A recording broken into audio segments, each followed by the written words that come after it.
ಸಲ ಮಹಾತ್ಮರ ಪರಿಯ ನೀನೆಂತರಿವೆ, ಗರ್ಭೋತ್ಕರವ ಕೆಡಿಸಿದೆ ಪಾಪಿನಿ ಸಾರೆನುತ ಮುನಿ ಮುಳಿದು ತರಿಸಿದನು ಘೃತಪೂರಿತದ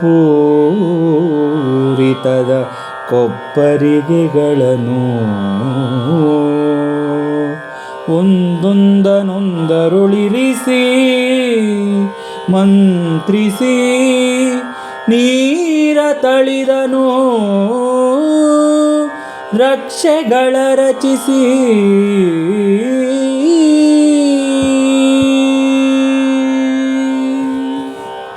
ಗಾಂಧಾರಿಯ ಮಾತನ್ನು ಕೇಳಿ ವ್ಯಾಸರಿಗೆ ಬಹಳ ಬೇಸರವಾಗುತ್ತೆ, ಬಹಳ ಬೇಜಾರಾಗುತ್ತೆ.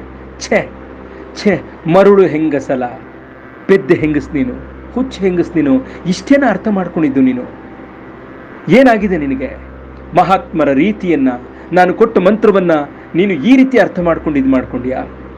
ಗರ್ಭಗಳನ್ನು ಕೆಡಿಸಿಬಿಟ್ಟಿಯಾ ನೀನು ಪಾಪಿ ಅಂತ ವ್ಯಾಸರು ಹೇಳ್ತಾರೆ.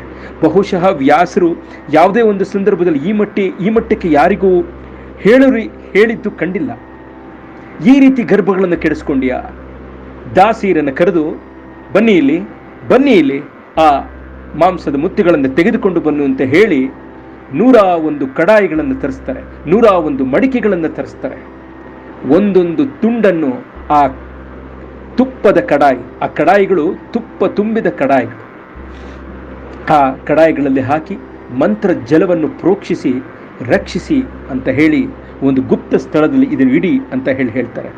ಇವತ್ತಿನ ಟೆಕ್ನಾಲಜಿ ನಮಗೆಲ್ಲ ಗೊತ್ತಿದೆಯಲ್ಲ, IVF ಅಂತ ನಾವು ಏನು ಕರಿತೀವಿ, ಅದು ಇದೇ ರೀತಿಯಾದ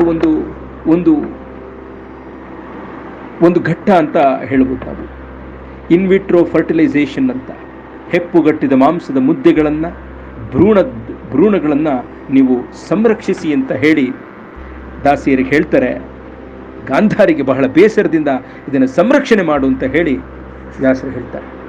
ನಂತರ ಚಿಂತೆಯಿಲ್ಲದೆ 100 ದಿನ ಪರ್ಯಂತ ರಕ್ಷಿಸು, ಬಳಿಕ ನಿನ್ನಯ ಸಂತತಿಯ ಸಾಮರ್ಥ್ಯವನು ಗಾಂಧಾರಿ ನೋಡು ಎಂದು ಕಂತುಪಿತ ಸನ್ನಿಭನು ಸತಿಯನು ಸಂತವಿಸಿ ಮರಳಿದನು.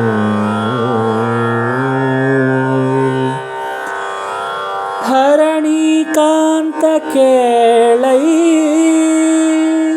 ಬನದೊಳಿತ್ತಲು ಭೀಮನುದ್ಭವವಾ,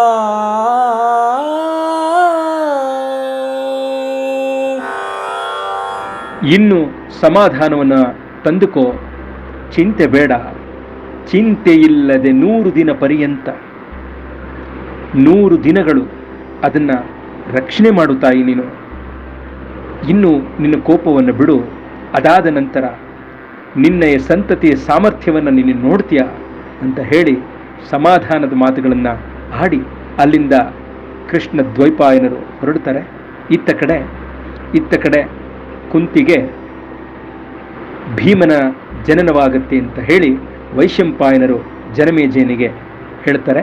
ಮುಂದೆ ಕತೆ ಮುಂದುವರಿಯುತ್ತೆ.